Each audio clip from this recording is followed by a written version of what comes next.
Hello students, today we will learn starts introduction of coordinate geometry with सिलमी वाले गुरुजी।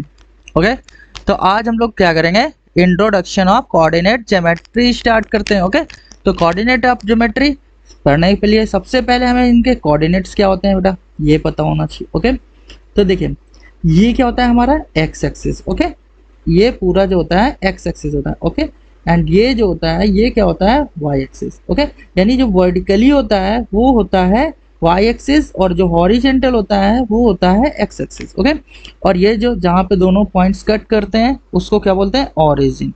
क्या बोलते हैं, ऑरिजिन। क्लियर, आपको ये आई होप आप लोगों को समझ में आया होगा।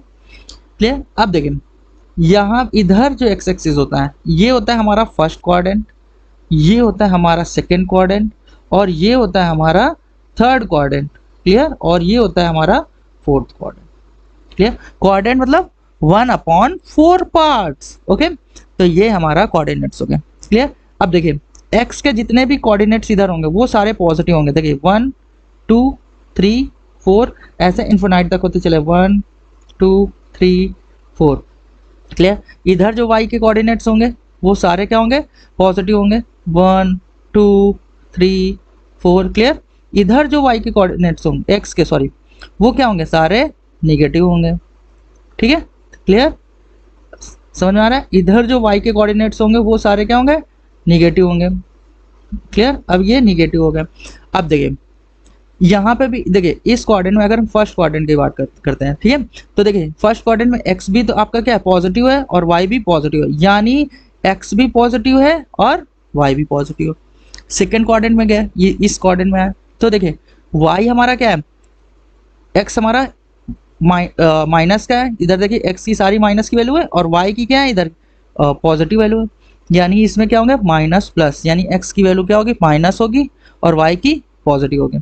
यहाँ पे थर्ड क्वार्टर में देखिए x की वैल्यू क्या है माइनस है और y की वैल्यू भी क्या है माइनस है, तो दोनों निगेटिव होंगे। यहाँ पे x की वैल्यू पॉजिटिव हमेशा फोर्थ क्वाड्रेंट में होगी और x माइनस। ठीक है, क्लियर, यानी जो आपका फर्स्ट क्वाड्रेंट में होगा यानी x की वैल्यू भी पॉजिटिव और y की वैल्यू भी पॉजिटिव। सेकेंड क्वाड्रेंट में जो होगा, क्लियर, जो सेकेंड क्वाड्रेंट में होगा, सेकेंड क्वाड्रेंट में x की वैल्यू माइनस और y की वैल्यू पॉजिटिव। देखिए यहाँ पे हम लोगों ने देखा ना। थर्ड क्वाड्रेंट में क्या होगा, थर्ड क्वाड्रेंट में दोनों वैल्यू x की भी वैल्यू माइनस होगी और y की वैल्यू भी माइनस होगी, यानी दोनों निगेटिव टर्म्स होंगे। और फोर्थ क्वाड्रेंट में क्या होगा, इसमें फोर्थ क्वाड्रेंट में देखिए इस क्वाड्रेंट में दोनों क्या होंगे, x का प्लस होगा यानी पॉजिटिव और y का क्या होगा निगेटिव। क्लियर, आई होप आप लोगों को समझ में आया। अब देखिए जो आपका x कोऑर्डिनेट्स होता है, ओके, यानी x एक्सिस जो होता है आपका वो क्या कहलाता है, आपका x एक्सिस जो कहलाएगा वो कहलाता है एब्सिसा। ओके, यानी इस एक्सिस को पूरे को क्या कहेंगे, एब्सिसा बोलते हैं। क्लियर, और जो ये y एक्सिस होता है, ठीक है, y कोऑर्डिनेट्स जो होते हैं उनको क्या बोलते हैं, ऑर्डिनेट, यानी जो x के कोऑर्डिनेट्स होंगे वो एब्सिसा कहलाते हैं और y के कोऑर्डिनेट्स जो होते हैं वो ऑर्डिनेट्स कहलाते हैं। क्लियर, आई होप आप लोगों को ये कोऑर्डिनेट्स आपको समझ में आया होगा कि उस कोऑर्डिनेट में पॉजिटिव नेगेटिव और ये आपको बहुत ज़्यादा ज़रूरी होता है। क्लियर, उसके बाद अब हम लोग सेकेंड में जाते हैं, आता है डिस्टेंस फार्मूला। क्लियर, तो डिस्टेंस फार्मूला क्या होता है, आप आई होप आप लोग देखिए ये क्या होता है, हमारा कोऑर्डिनेट्स होता है।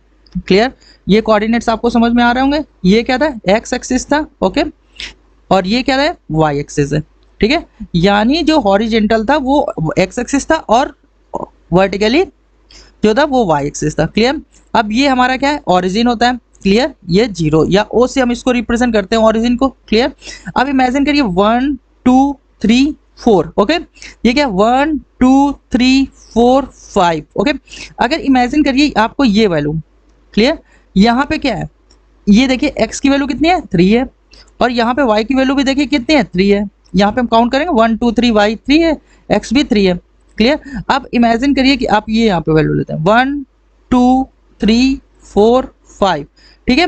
अगर हम यहाँ से ये वैल्यू लेते हैं, क्लियर, तो यहाँ पे x की वैल्यू देखिए क्या है, x की वैल्यू 4 है, देखिए 1 2 3, ओके 4, और y की वैल्यू 5। और हम लोगों ने पढ़ा था, हम लोगों ने पहले भी रिवाइज किया कि x की वैल्यू यहाँ पे क्या होगी, पॉजिटिव होगी और निगेटिव होगी। क्लियर, तो अगर इनसे बोला जाए कि आप इस पॉइंट से इस पॉइंट्स का आपको डिस्टेंस फाइंड करना है, या इस लाइन का नेम दे दिया जाए P Q, clear, P Q दे दिया जाए और बोला जाए इनका डिस्टेंस आप फाइंड करिए, इन कोऑर्डिनेट्स का या इन पॉइंट्स का डिस्टेंस फाइंड करिए। तो फॉर्मूला क्या होता है आपका, डिस्टेंस फॉर्मूला क्या होता है, यानी आपका P Q is equal to क्या हो जाएगा, आप इसको डिस्टेंस फॉर्मूला भी लिख सकते हो, अंडर रूट x2 माइनस x1 का whole square, okay, plus y2 माइनस y1 का whole square. Clear, I hope आप लोगों को ये समझ में आया होगा। अब ये फॉर्मूला ये भी हो सकता है, आप इसको ये भी लिख सकते हो, क्लियर, आप इसको ये भी लिख सकते हो कि x1 माइनस x2 का whole square plus y1 plus minus, okay, minus y2 का whole square. Clear, I hope आप लोगों को समझ में आया होगा।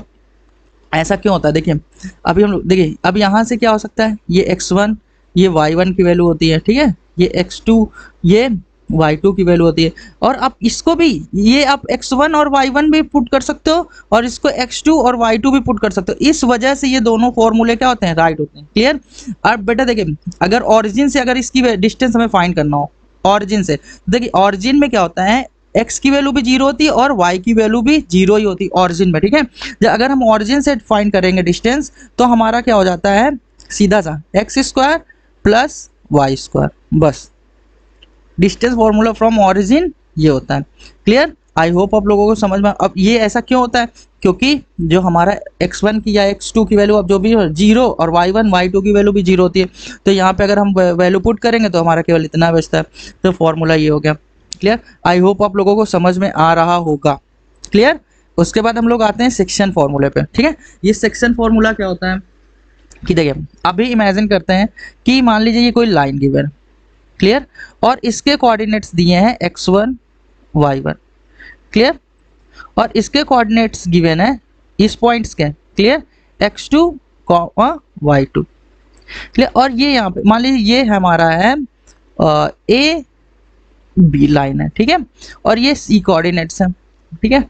अब अगर इसके कोई कोऑर्डिनेट्स दिए हैं एक्स और वाई, ठीक है, अब ये कह रहा है, ये कहेगा आपसे क्वेश्चन क्या करता है कि ये जो कोऑर्डिनेट्स हैं सी के, वो ए बी लाइंस को मान लीजिए m1 और m2 रेशियो में डिवाइड करता है, ठीक है। तो आप बताइए ये x1 या इसकी x और y की वैल्यू फाइंड करवाने के लिए पूछता है या कुछ भी, तो ऐसे में आपको क्या करना होगा, ठीक है, सिंपल सा, तो वहाँ पे क्या करना होगा, जो अगर x के कोऑर्डिनेट्स यहाँ पे नहीं गिवन, तो x की वैल्यू हमें निकालने के लिए क्या करना होता है, हमें करेंगे m1 यानी जो इस ये रेशियो, ठीक है, m1 into x2, okay, plus m2 x1 upon m1 plus m2, clear, और y के कोऑर्डिनेट्स फाइंड करने के लिए यानी इसका कोऑर्डिनेट फाइंड करने के लिए हमें क्या करना होता है, m1 y2 plus m2 y1, clear, plus m1 plus m2। आप यहाँ देख रहे हो m1 के साथ 2 है x2 और m2 के साथ x1 है, क्लियर, और m1 प्लस m2 हो गया, ठीक है, और इसके y के कोऑर्डिनेट्स फाइंड करने के लिए ये, ठीक है, क्लियर। और कहीं कहीं पे इस पे क्या गिवन होता है, सेक्शन फॉर्मूला पे क्या होता है कि अगर मान लीजिए ये गिवन है, ठीक है, अगर इमेजिन करिए कि ये लाइंस गिवन है, ठीक है, और इसमें क्या फाइंड करना है हमें, ठीक है, ये x1 y1 गिवन है, ठीक है, और x2 y2 गिवन है, ठीक है, और इसके कोऑर्डिनेट x और y गिवन है, ठीक है, और बोला जाए m1 और m2 की वैल्यू फाइंड करिए, ठीक है, यानी यहाँ पे m1 m2 का जब रेशियो फाइंड करना होता है कि ये लाइन जो कोऑर्डिनेट्स हैं ये किस रेशियो में लाइन को डिवाइड कर रहे हैं, ठीक है।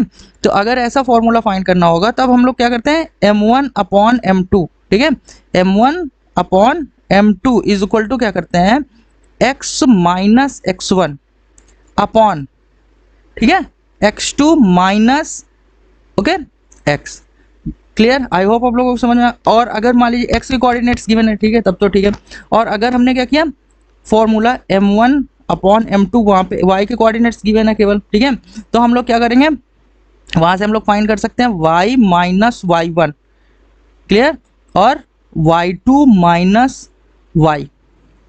आई होप आप लोगों को समझ में आया होगा। तो 10th में जो आपकी कोऑर्डिनेट्स ज्योमेट्री है वो केवल इतना ही है, क्लियर। और आप इसको एक बार वीडियो को जरूर देखेंगे ताकि आपको कोऑर्डिनेट्स ज्योमेट्री समझ में आए। फिर इसके बाद हम लोग एक्सरसाइज शुरू करते हैं। आई होप मिलते हैं कल हम लोग एक्सरसाइज 7.1 लेके एनसीईआरटी की, क्लियर। तब तक के लिए बाय बाय।